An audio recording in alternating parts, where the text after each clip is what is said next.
Admiral Yi Sun-sin was a Korean admiral and military general famed for his victories against the Japanese Navy during the Imjin War in the Joseon dynasty. Yi has since been celebrated as a national hero in Korea.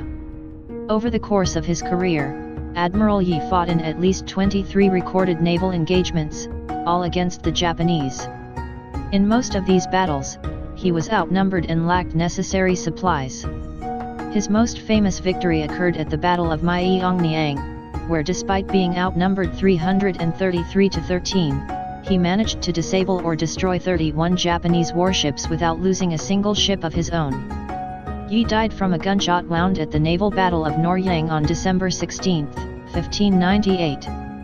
His last words were, "The battle is at its height. Beat my war drums.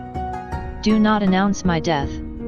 Only 2 people witnessed his death, Yi Ho, Yi's eldest son, and Yi Wan, his nephew. Admiral Yi's son and nephew struggled to regain their composure and carried the admiral's body into his cabin before others could notice. For the remainder of the battle, Yi Wan wore his uncle's armor and continued to beat the war drum to encourage the pursuit.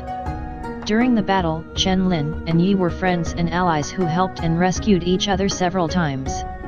When Chen Lin called for Admiral Yi to thank him for coming to his aid, he was met by Yi Wan, who announced that his uncle was dead.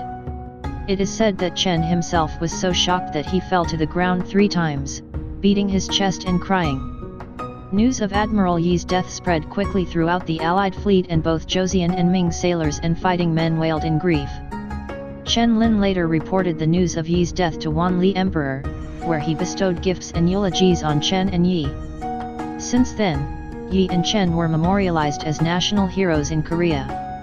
Chen's descendants were later welcomed back to Korea to start the Gwangdong Jin clan, because of Chen Lin's contributions in defeating the Japanese and his camaraderie with Yi Sun-sin. Admiral Yi's body was brought back to his hometown Incheon to be buried next to his father, Yi Xiong.